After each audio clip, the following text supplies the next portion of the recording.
Waalaikumsalam warahmatullahi wabarakatuh. Innal hamdalillah nahmaduhu wa nasta'inuhu wa nastaghfiruh wa na'udzu billahi min shururi anfusina wa min sayyiati a'malina.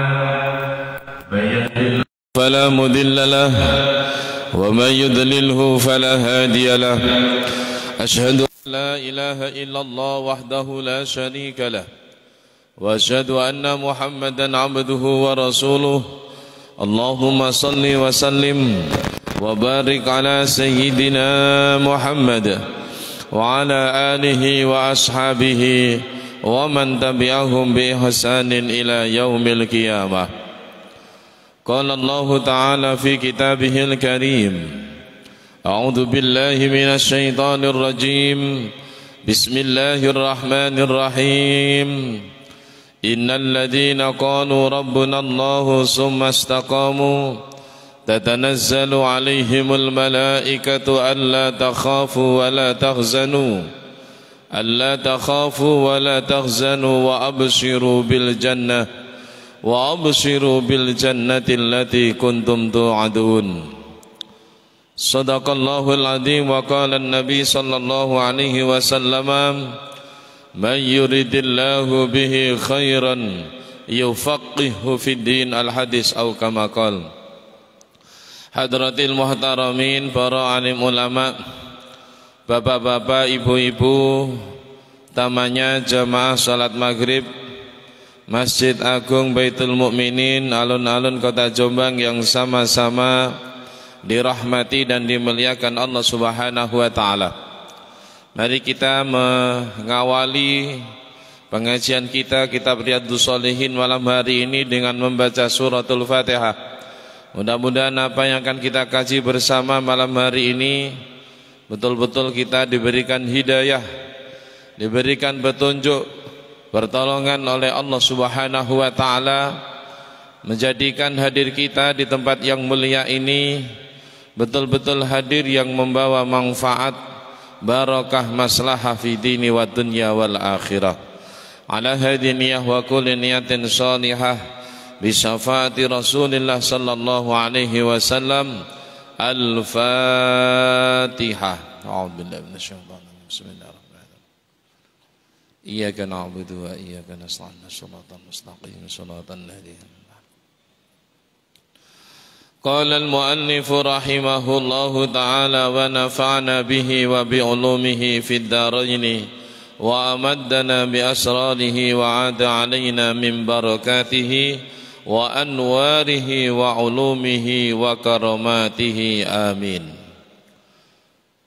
Bapak Ibu yang sama-sama dirahmati dan dimuliakan Allah Subhanahu wa taala. Pada pertemuan Selasa pekan yang lalu sampailah kita hadis yang ke-16 di bab mujahadah, di mana hadis ini menceritakan bagaimana sifat dan karakter orang-orang munafik yang ada di Madinah ketika itu. Jadi di Mekah Rasulullah itu mendakwahkan Islam selama 13 tahun. Karena mendapatkan berbagai macam tantangan, kemudian ditambah lagi wahyu dari Allah turun untuk perintah hijrah. Maka pada yang tahun ke-13 itu Rasulullah hijrah ke Madinah. Tentu di Mekah tantangan Rasulullah adalah kufar Mekah, orang-orang kafir yang ada di kota Mekah, sekelas daripada Abu Lahab, Abu Jahal dan kawan-kawannya, termasuk Abu Sofyan yang ketika itu belum masuk Islam. Kemudian perintah hijrah itu turun, Rasulullah dan bersama rombongan hijrah dari Mekah menuju Madinah. Di Madinah ini Rasulullah mendapatkan sambutan yang luar biasa, di mana orang-orang Madinah betul-betul menyambut dengan suasana kekeluargaan. Bahkan tidak sedikit sahabat-sahabat Rasulullah yang cara kasarane budal ten Madinah niku mboten beto napa-napa. Padahal di Mekah itu ya sudah punya rumah, ya, punya harta perniagaan, toko dan lain usaha lainnya itu banyak sekali di Mekah. Seperti Abdurrahman bin Auf dan lain-lain ini. Karena panggilan hijrah dan itu perintah Allah Subhanahu wa taala, juga perintah Rasulullah sallallahu alaihi wasallam, gade-gade ngenteni engko sik langsung budal. Nah ini apa namanya keimanan tingkat apa namanya kesetiaan keimanan kelas sahabat ketika itu luar biasa. Panggilan jihad budal wis, panggilan hijrah wis, tanpa memikirkan harta peninggalannya. Wah, nduk Mekah wis duwe omah, duwe toko lan sak pitunggalane, wis gak berpikir panjang, hijrah dari nol udah. Ternyata oleh Allah Subhanahu wa taala dengan hijrah itu Allah memberikan pertolongan luar biasa. Makanya dalam Al-Qur'an itu sampai digambarkan bagaimana kaum Ansor memberikan pertolongan dan memberikan penyambutan kepada kaum Muhajirin. Rasulullah dan para sahabatnya yang hijrah dari Mekah ke Madinah itu luar biasa.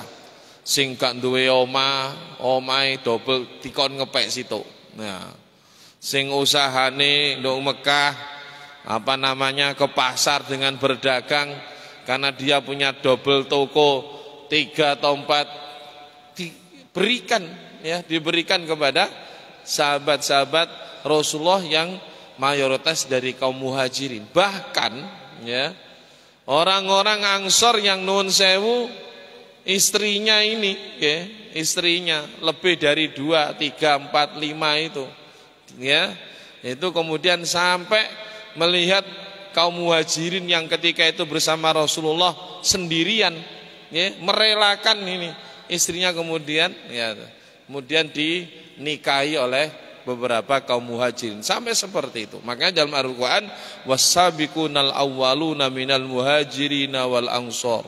Nah ini radhiyallahu anhum. Nah ini artinya begitu luar biasa orang-orang Ansor ini memberikan sambutan kepada kaum Muhajirin. Nah, apakah kemudian Rasulullah di Madinah tidak ada tantangan sama sekali? Ternyata ya ada tantangan itu, tapi tidak seberat ketika Nabi di Mekah. Nah, kalau di Mekah orang kafir Quraisy ini luar biasa. Nah, di Madinah itu ya di samping berdampingan dengan apa namanya orang-orang Islam, juga ada orang Yahudi, ada orang Nasrani, ada orang Majusi, ya termasuk orang-orang munafik. Orang munafik ini kan nggak jelas ya. Ketika dia berkumpul dengan kita yang ngaku bolone awake dhewe, tapi ketika dia kemudian kumpul lambe bolone ya, aku ngono mbujuki kok ngoten nah, repot nih ya. Makanya kita ini diwanti-wanti jangan sampai kemudian apa namanya terhinggap apa namanya penyakit daripada orang-orang munafik. Nabi menyampaikan ayatul munafiki salasun. Indikasi seseorang itu ya masuk dikategorikan jadi orang munafik itu bila mana ada 3 hal ini. Satu apa? Idza hadasa kadzaba. Apabila ia berbicara ya, isi pembicaraannya itu tentang kebohongan. Nah ini naudzubillah min dzalik. Makanya puasa kemarin kita ini dilatih. Jadi apa yang kita lakukan itu merupakan cerminan dari batin kita. Nah ini makanya ada makalah adz-dzahir tadullu ala batin. Jadi seorang itu bisa dilihat dari tampilan zahirnya. Ya, tampilan zahirnya. Setidak-tidaknya tampilan zahirnya itu mencerminkan batinnya. Nah ini, mencerminkan batinnya. Hanya Nabi menyampaikan dalam setiap diri manusia ada segumpal darah. Lalu sumpal darah itu baik, maka seluruh amalnya akan baik hasilnya. Tapi kalau segumpal darah itu dasarnya jelek, busuk, ya, maka cerminan amal yang akan keluar dari dalam tubuhnya pun akan bernilai jelek. Nah ini, ala wahiyal qalb, ketahuilah segumpal darah itu adalah hati manusia. Nggih, monggo dicoko, nggih, diresiki atine ya. Nonton terus nanggone toko ngombe napa? Cuci lantai apa? Cuci pakaian diombe mboten nggih. Mencuci hati itu dengan apa? Pertama membaca istighfar. Memperbanyak baca istighfar. Ini termasuk salah satu cara untuk mencuci hati kita. Tanda munafik yang kedua adalah wa idza wa'ada akhlafa. Apabila ia berjanji selalu tidak bisa ditepati. Nah ini nggih. Makanya kalau ada misalkan kita menyanggupi seseorang nggih, maka apa bilangnya? Insya Allah. Ya, mudah-mudahan Allah menakdirkan saya bisa memenuhi kehendak sampean. Makanya ini konsep yang kemudian diajarkan oleh Allah Subhanahu wa taala dalam Al-Qur'an. Kemudian yang ketiga adalah wa idza tumina khana.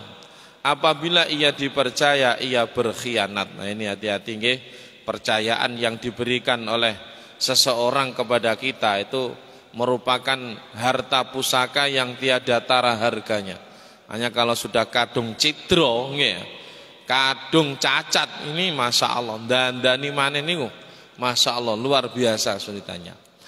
Maka ketika di Madinah ini orang-orang yang ada ketika itu, ada tingkatan iman yang kuat. Ada yang masih setengah-setengah, ada yang masih ikut-ikutan. Nah, yang ikut-ikutan ini banyak diwarnai orang-orang munafik, Abdullah bin Sabah dan lain sebagainya itu. Nah di hadis ini diceritakan bagaimana komentar-komentar orang-orang munafik ketika mendapati sahabat-sahabat Rasulullah mendengar ayat tentang anjuran bersedekah. Nah, dilihat oleh orang-orang munafik itu, orang-orang Islam itu, orang-orang iman itu, orang-orang sahabat itu, kemenyek, sedekah gunggungan, ditenggolok, malah ono sing nyewakno wong, laga ikhlas pamer ngene iku, ngoten, dipoyoki, sedekah akeh dilokno pamer. Wonten malih sing sedekah sak kuwate. Kuwate umpama bahan pertanian itu, gandum, kurma, anggur. Nah, ini kemudian dibawa sekuatnya ya sak kresek ngoten ae. Sedekahmu mek titik Gusti Allah ora arep. Muni ngoten. Nikilah. Makanya kadang kita mendapati mungkin tetangga kita atau siapa moyoki awake dhewe, sudahlah. Kita kembali kepada pondasi ibadah kita di dalam setiap aktivitas yang kita lakukan bersumber pada 3 hal. Ya, kata Imam Ibnu Athaillah As-Sakandari itu dasar pondasi kita dalam beribadah itu sandarkan pada dalam 3 hal. Yang pertama adalah lillah. Jenengan ngelakoni nopo mawon, ya sedekah, silaturahim dan lain sebagainya, lillah, sandarkan kepada Allah Subhanahu wa taala. Golek ridhane Gusti Allah. Ini yang paling tinggi. Mencari ridhonya Allah ini kedudukannya ini stiknya paling atas. Jadi sandaran kita di dalam beribadah apapun bentuknya, ya, sandarkan semuanya hanya mencari keridhaan Allah Subhanahu wa taala. Nah, kebalikan daripada ridho ikhlas ini adalah riya. Nah, riya itu. Jadi kalau ada orang kemudian beramal, ya, beribadah kok ono liyane krana Gusti Allah, nggih, liyane Gusti Allah, ini namanya riya. tidak ada ketulusan dalam hatinya, itu sudah tidak lillah lagi. Nah ini. Yang kedua kata beliau adalah billah.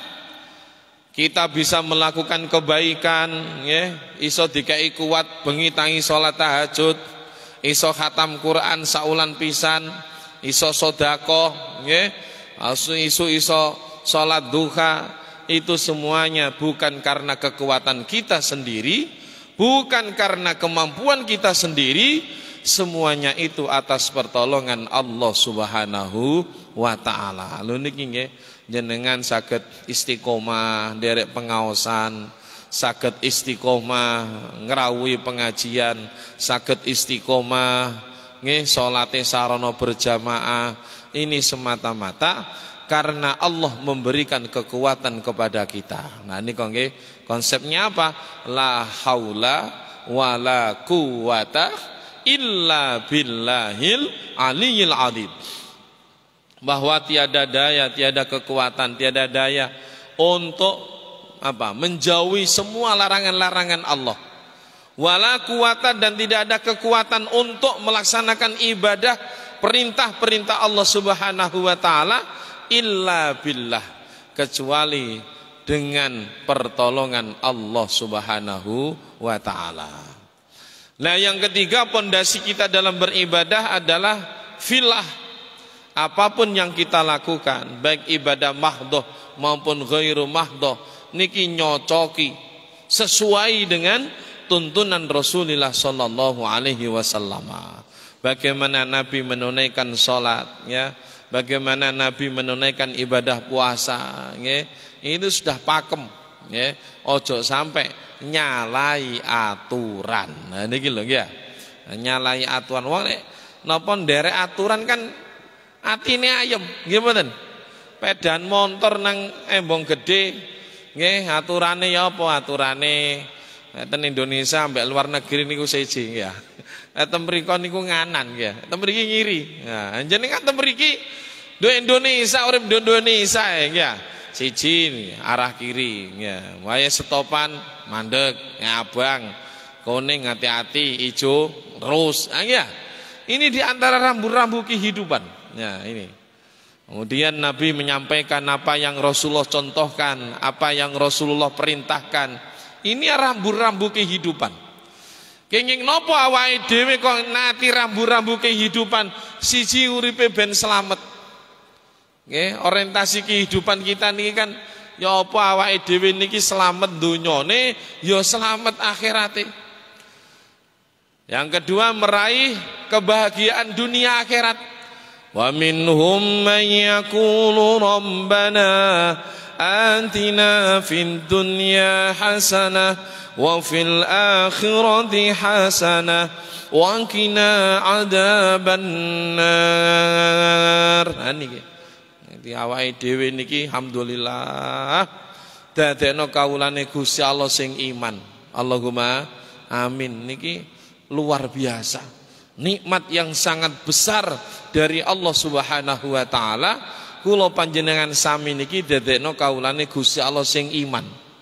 Setidaknya iman ini sudah diraih kunci ini. Kunci kesuksesan hidup ini sudah ada di tangan kita. Jangan sampai lepas. Ya. Kunci sukses bahagia dunia akhirat niki sudah ada di tangan kita masing-masing. Napa? Iman. Iman niki. Makanya panjenengan sami selalu diwanti-wanti wala tamutunna illa wa antum muslimun. Wala tamutunna illa wa antum muslimun. Apa maknanya? Gondelono imanmu. Cekelono imanmu. Dalam situasi dan kondisi apapun. Insyaallah, nggih. Dalam situasi saat ini semakin kekini, semakin mendekati akhir zaman niki, Rasulullah telah menggambarkan orang megang iman itu seperti megang bara api. Kal qabidil jamrah. Nabi menggambarkan seperti itu. Wong isuk meneh-meneh ku nyedeki akhir zaman, wong nyekel iman niku kaya nyekel bara api. Dicekel niku panas. Panas. Nyantingali ujiannya luar biasa. Masya Allah, biyen zaman Kanjeng Nabi gorong pati akeh penduduk koyok ngeten niki nggih. Transportasi ya, ilmu pengetahuan, teknologi, semua kebutuhan manusia karek ngomong tok niku lho. Ya, karek ngomong tok barangnya teko ya. Tanpa kita keluar tenaga, pokoknya duwe duit syaratnya. Pokoknya duwe duit syaratnya. Dipermudah. Masya Allah. Jenengan imut zaman alitan panjenengan pingin ngaji mawon. Apa meneh wayahe udan-udan, Masya Allah. Nyele napa?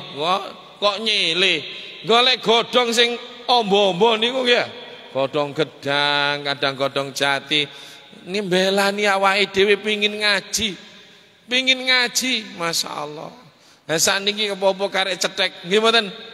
Masya Allah, kamar kok ongkep, AC pasang. Karek cetek, seger, nggih mboten? Masya Allah. Esuk nggih ngoten pingin mangan yang ngetanget segone karek cetak-cetek majikom tinggal lapo-lapo mateng dhewe karek ngolahi wae. Masya Allah. Artinya apa? Kesempatan kita beribadah kepada Allah ini semakin luas, semakin banyak, gak dikupuhno, gak direpotno perkara-kara duniawiyah. Tapi ya napa kabare?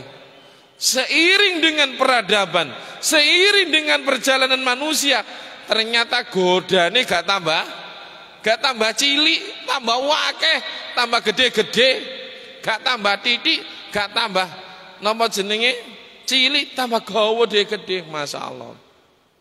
Makanya di beberapa hadis yang lalu telah disampaikan wa hujibatin nar napa bisyahawat wa husibatil jannah bil makari. Neraka niku lho dikerobong kali perkara-perkara sing nyocoki hati, nyocoki hawa nafsune. Masya Allah. Ya ayo jalan-jalan ya. Ayo nang ndi, ayo nang ndi, ayo nang ndi ono barang kalir karek telepon karek nang ndi gampang ya. Niki Masya Allah.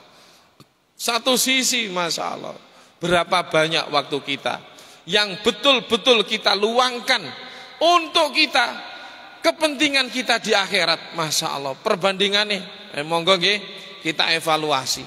Kita evaluasi, apalagi momennya saat ini adalah nggih akhir tahun ya. Insyaallah Jumat niku akhir tahun nggih menika kula panjenengan sami disempataken badhe asar maca donga akhir tahun. Diluengkas tahun 1123 Hijriah meninggalkan kita. Nah, ya. Dadi sakniki dinten apa niki? Selasa, Rabu, Kamis, Jumat. Karek telung dina tok niki 1123 Hijriah. Jumat malam Sabtu dipun usahaken maos donga awal tahun 1123 Hijriah. Nah niki monggo nggih momoten griya nggih dipimpin putra-putrine, ibuke, garwane, ayo ndonga bareng-bareng. Ndonga nang Gusti Allah nggih kanthi ikhtiar ndonga maca akhir tahun lajeng awal tahun. Supaya napa? Awake dhewe niki Masya Allah makhluk sing lemah. Dengene hadis iki diaturaken nggih kata ala ibni Adam nggih bizinah. Jadi lumrah manusiawi sunatullah.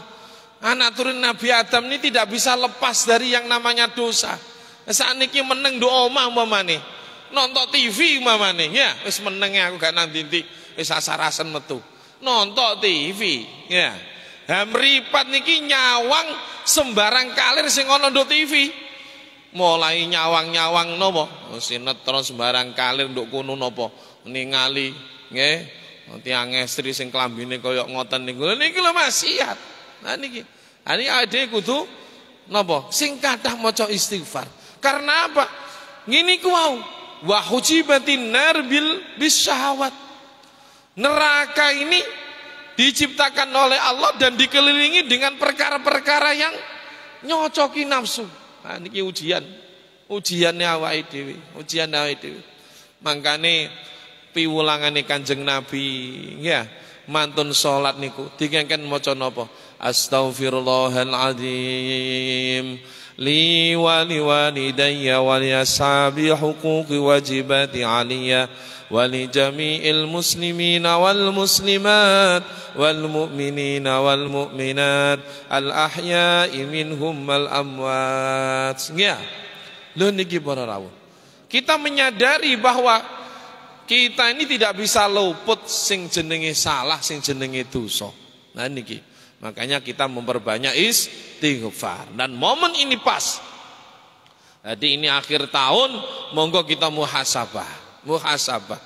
Nggih, muga awake dhewe niki dadi wong sing diparingi umur kalih Gusti Allah, umurnya fi taatillah. Umur niki bener-bener kangge taat ngabekti ibadah marang Gusti Allah. Itulah yang dikategorikan dalam hadis khairun nas man tala umruhu wa hasuna amaluhu, yaitu orang yang masuk kualifikasi, yaitu orang yang baik indallah, orang yang beruntung indallah adalah orang yang diberikan umur yang panjang, kemudian ia gunakan umur itu untuk beribadah kepada Allah Subhanahu wa taala. Nah, pada hadis berikutnya kemudian ending dari hadis yang tadi itu ya, ketika ayat ini turun surat At-Taubah ayat 79, a'udzubillahi minasyaitonir rajim, alladzina yalmizunal mutawwi'ina minal mu'minin fis shadaqati walladzina la yajiduna illa juhdahum. Wis gak usah direken. Bah wong-wong komen kaya ngono iku wis gak usah direken. Itu Rasulullah menyampaikan itu. Ya. Jadi sampean sedekah itu lillah, krana Gusti Allah. Krana Gusti Allah. Harta yang diberikan oleh Allah kepada kita, kemudian kita tasarrufkan, kemudian kita kelola, kemudian kita gunakan uang itu untuk mengelola pertanian ataukah perniagaan. Hakikatnya itu adalah titipan dari Allah Subhanahu wa taala. Nabi ketika itu menyampaikan macam harta itu ada 3 ya. Yang pertama adalah harta yang kita makan dan yang kita minum, yang ujung-ujungnya itu berakhir dengan sesuatu yang menjijikkan. Ya niku ya. Dadi gak ono akhire sing dipangan, akhire sing diunjuk, sing diminum, sesuatu yang menyenangkan, semua menjijikkan. Menjijikkan. Nah ini.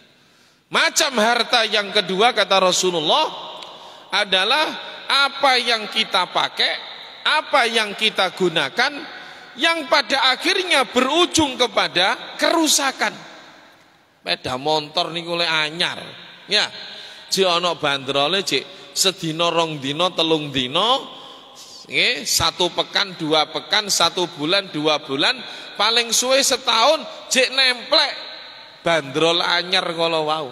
Tapi lek pun oleh 2 tahun, 3 tahun, 4 tahun, 5 tahun, napa ya jek tetep anyar? Boten. Masyaallah, nggih boten. Akhirnya apa? Ya akan menemui kerusakan. Sing rewel napa? Napa jenenge niku lek sakniki metik niku napa namine? Van bele ya. Sing rewel lampune, sing rewel knalpote lan sak pitunggalane. Nah itulah. Termasuk diri kita sendiri. Sebab apa? Di surat An-Nahl Allah sudah menegaskan ma indakum yanfadu wa ma indallahi baq. Apa-apa yang kamu miliki semuanya akan sirna, semuanya akan musnah, semuanya akan hancur. Wa ma indallahi baq, dan apa yang dimiliki Allah Subhanahu wa taala akan kekal selama-lamanya. Lho niki para rawuh. Ning kadang awake dhewe gak patek napa rumangsa nggih. Nah, apapun barang di dunia ini termasuk diri kita sendiri, semuanya akan berakhir kepada kehancuran dan kemusnahan. Nah, lalu macam yang ketiga kata Rasulullah, harta yang kekal itu adalah harta yang dibelanjakan untuk li'ilai kalimatillah, berjuang melestarikan agama Allah, untuk yatim piatu, untuk pengajian, untuk yayasan, untuk pendidikan, untuk sosial dan sebagainya. Ini lillah, untuk Allah Subhanahu wa taala. Ya, makanya dalam satu ayat itu disampaikan dia kemudian setelah menumpuk-numpuk harta, nggih. Nanti waktu nentek nduk donya niki digawe ngelumpukno dhuwit sakmono kae. Masya Allah, satu pun dari hartanya tidak menyertainya di alam barzah. Masya Allah. Akhirnya nopo? Nangis. Rabbi Gusti, kula jenengan tangeaken malih Gusti, kula jenengan balaken malih ten donya Gusti, kula bakal nyodakohno nggih rizki kula, harta kula kangge panjenengan Gusti. Ya napa jawabe Gusti Allah? Kasep. Biyen lapo nduk donya? Lele nduk lapo biyen nduk donya ya Allah, nggih. Tengene surat Az-Zumar niku ayat 47 sampai 57 niku menggambarkan berbagai penyesalan-penyesalan umat manusia ketika sudah melalui yaumul ba'as, mantun ngoten yaum padang mahsyar, mantun ngoten yaumul hisab, mantun ngoten yaumul mizan. Temriku ngenteni suwene pinten? 50.000 tahun. Nah, kalau sudah di alam akhirat tidak akan kembali lagi kepada alam sebelumnya. Ini kilo para rawuh, nggih. Di awake dhewe niki yakin termasuk tanda-tanda orang yang bertakwa, tanda-tanda orang yang beriman napa? Wabil akhiratihum yuqinun, bahwa kehidupan akhirat itu yakin, percaya bahwa kita ini ya perjalanan kehidupan manusia nanti satu persatu akan kita buktikan. Al yauma nakhtimu ala afwahihim wa tukallimuna aydihim wa tashhadu arjuluhum bima kanu yaksibun. Niku benjing ten gene akhirat. Kalau dalam bahasa Al-Qur'an, hadza yaumul fasl, inilah hari pembalasan. Masya Allah, nggih. Oleh cerita niku Masya Allah, nggih. Nah, berbes mili niku nggih, Masya Allah. Tinggi. Nah, oleh karena itu kita masih diberikan kesempatan oleh Allah di dunia ini, nggih. Maka beramal ya sebanyak-banyaknya supaya kita ini masuk dalam golongan illa man atallaha biqalbin salim, yaitu orang-orang yang ketika sowan kepada Allah Subhanahu wa taala, sowan dengan hati yang tenang, sowan dengan hati yang lapang, dengan amal yang banyak, ya. Nanti di akhirat ketika manusia sama bingung, sama susah, sama nangis, kita sendiri tenang-tenang saja. Allahumma amin. Bapak Ibu yang dirahmati oleh Allah Subhanahu wa taala, sehingga ayat ini kemudian dipahami, kemudian diangen-angen oleh para sahabat ini, Masya Allah, nggih. Maka kaitannya dengan kitab bab mujahadah ini. Jadi kalau sudah mendengar ayat-ayat Allah, mendengar janji-janjinya Allah yang disampaikan oleh Rasulullah lewat ayat Al-Quran ini, tidak ada kemamangan lagi, tidak ada keraguan lagi. Apakah jihad, tentang perang, apakah tentang anjuran untuk bersedekah, apakah anjuran untuk hijrah, apakah anjuran untuk berbuat baik, ya wis gak akeh napa nyerekale lah. Nah, bahasane niku wis gak akeh nyerekale, gak akeh debate. Lek wis iku sing dawuh Rasulullah, hakikate sing dawuh Rasulullah adalah perintah dari Allah Subhanahu wa taala. Wa ma atakumur rasul fakhudhuhu wa ma nahakum anhu fantahu. Karena pada hakikatnya apa yang diperintah, apa yang dicontohkan oleh Rasulullah sallallahu alaihi wasallam adalah perintah dari Allah Subhanahu wa taala. Bagaimana kita menyikapinya? Fakhuduhu, maka ambillah, maka amalkanlah, karena itu adalah jalan yang menyelamatkan kita, hidup kita di dunia hingga di akhirat. Allahumma amin. Nggih, mugi mawon kula panjenengan sami niki selalu introspeksi, muhasabah, momentum akhir tahun ini kita betul-betul bisa menapaki tahun depan nggih 1444 Hijriah ini tentu dengan amal kebaikan yang lebih banyak, lebih meningkat, ketaatannya tambah baik, tambah kokoh, keimanannya tambah kuat, ketakwaannya tambah bagus. Allahumma amin. Al-Fatihah. A'udzubillahi minasyaitonir rajim. Iyyaka na'budu wa iyyaka nasta'in. Shiratal ladzina an'amta 'alaihim. أعوذ بالله من الشيطان الرجيم بسم الله الرحمن الرحيم اللهم صل وسلم وبارك على سيدنا محمد والحمد لله رب العالمين اللهم انفعنا بما علمتنا وعلمنا ما ينفعنا وزدنا علما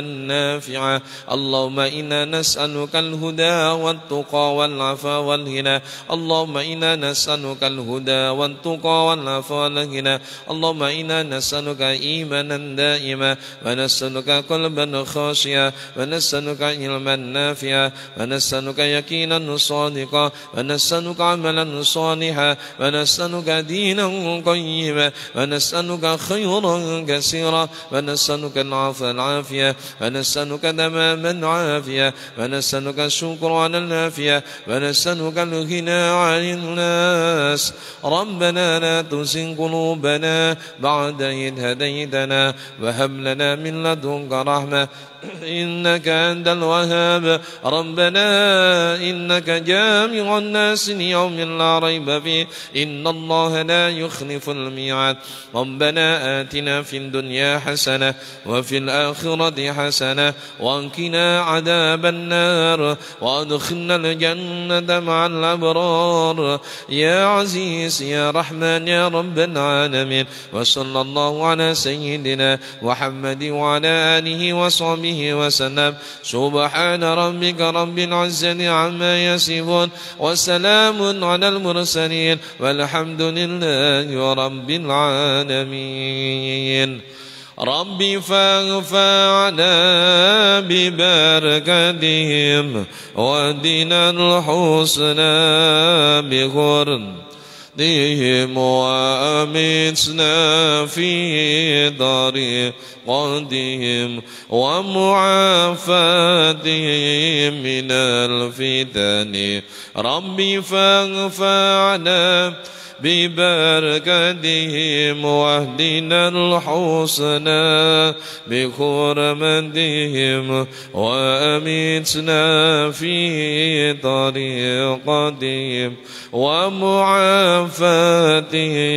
من الفتن ربي فانفعنا ببركتهم واهدنا الحسنى بحرمتهم وأمتنا في طريقتهم ومعافاتهم من الفتن هدانا الله وإياكم أجمعين والله موفق إلى أقوام الطريق السلام عليكم ورحمة الله وبركاته